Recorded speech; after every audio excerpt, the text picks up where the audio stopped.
What up, everybody? Welcome to CLtv. I'm Trey. And I'm Rob. Today we're going to be discussing a little bit on why, well, at least in our opinion, we're seeing less and less grocery stores. The days of walking into stores where you may have had to reference tomatoes may be not a thing of the future. And we're going to tell you a couple reasons why that may be. So stay tuned. Like we always do about this and that. So for the majority of you who've been, Gromies for a minute now, you guys know I've been running the retail side of a grocery store for the last almost 7 years. And unfortunately, that store is no longer in existence. And it's not the only one to kind of come and go, if you will. Now, it was a smaller mom and pop style and opposed to your warehouse style, right? But studies show that there are approximately 3,309 hydroponic growing equipment stores in the US as of 2023, but that is a decline of at least 0.5% in comparison to 2022. Now, that may not seem like a big deal, but in the grand scheme of a whole percentage of grocery stores, there's not that many grocery stores within the nation. So out of, less than 4,000 stores, that's a pretty good chunk. We've also seen quite a few locally just go out here. This obviously is a thing across the nation that is happening. Now, not only to grocery stores, but also brick and mortar. Now, studies do show that, according to eMarketer, global e-commerce sales went from $1.3 trillion in 2014 all the way up to $4 trillion by 2020, and this was pre-pandemic. During the pandemic, we saw a massive increase in e-commerce sales. By 2021, we saw an increase in e-commerce sales by 44%. In the United States alone, it was estimated that approximately 25,000 to 30,000 brick and mortar stores were closed due to the growth of e-commerce alone. From an internal perspective, like I told you guys, being in the grocery store environment, the hydro store environment, there was something that took place as far as a shift in the supply chain, industrialization, if you will, where Scotch Miracle-Gro bought into what was at one point Sunlight Supply, that supplied every grocery store at the time and essentially every home grower out there. Different brands and different parts of equipment that community relied on at the time then shifted once that buyout happened.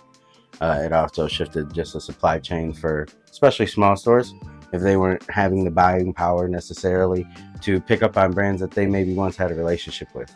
A lot of different things shifted in that little part before you even had legalization as much as you do now. The elephant in the room, of course, legalization definitely changed a lot of things up. With so many different places having so many stores open up, or so many dispensaries and grows open up, it drove that price down such a crazy amount that really the legacy market suffered in the end.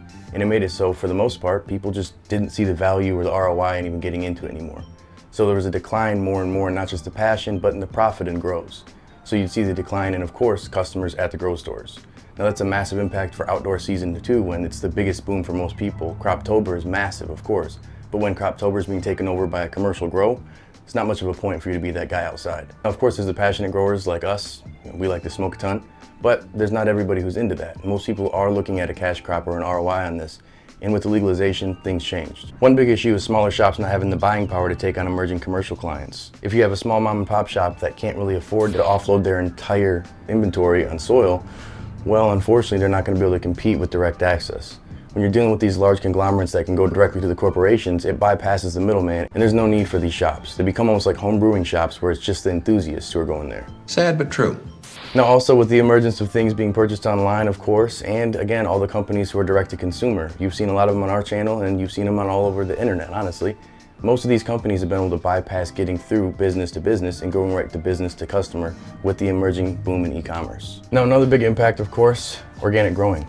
A lot of people aren't coming in and buying these bottled nutrients like they used to. When you don't have to come in and buy multiple bales of soil or multiple things of, bottles of nutrients, you really don't have a need to continue to go to the grocery store.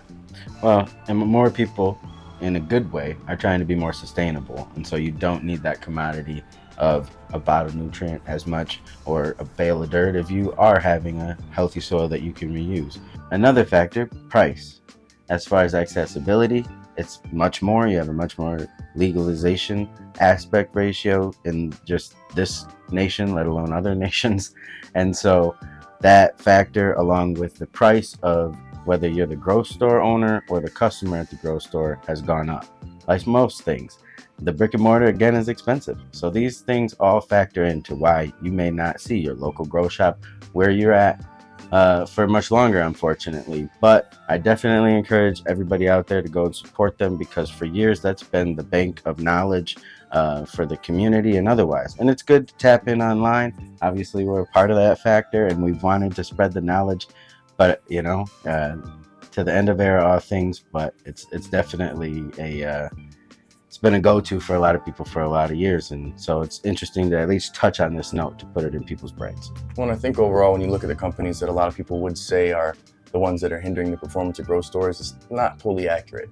Now, like we were talking before, how many grow tents and LEDs did you guys keep in stock at the store? And I know it was a little more unique at this place, but right, not that many. And by the time you get to it, I mean, the efficiency factor is definitely there. You can start a small grow in your closet essentially for a much more efficient price. But like, again, it's just a matter of know the pioneering that came before that fact. It's very important to know, and it's going to help you grow in the long term. Well, and as a business owner, you want repeat customers, and it's kind of hard to have repeat customers who buy an LED light and a grow tent. How many are they going to buy? And if they grow organically, it's one and done. You're going to see them and never see them again. To be able to get the most bang for your buck, of course, that's what we wanted to do. But unfortunately, there's a cause and effect to everything. And sometimes in that, saving money, cutting costs, and doing things more efficiently does sometimes cut out stores like local grow stores. And it's just local grow stores, big grow stores, it varies amongst this. And you, again, factor in brick and mortar across the board, you may see less of in our future. Yep. Capitalism sucks. With that being said, like this video if you're into videos like this, hit the subscribe button, the bell next to it, and of course, stay lifted. This episode is brought to you by AC Infinity. If you're ready to nurture your green thumb and grow the garden of your dreams, look no further, because AC Infinity has got you covered. Whether you're breaking it down and getting the individual pieces, or you're getting the entire AC Infinity grow kit, AC Infinity brings everything you need to unleash your gardening potential. Use discount code CLtv at checkout to save on all AC Infinity products. Are you a grower? Are you tired of lugging around too many bottles? Is it too expensive? Is it so confusing? Tired of reading feed charts? Well, guess what? There is an easier way.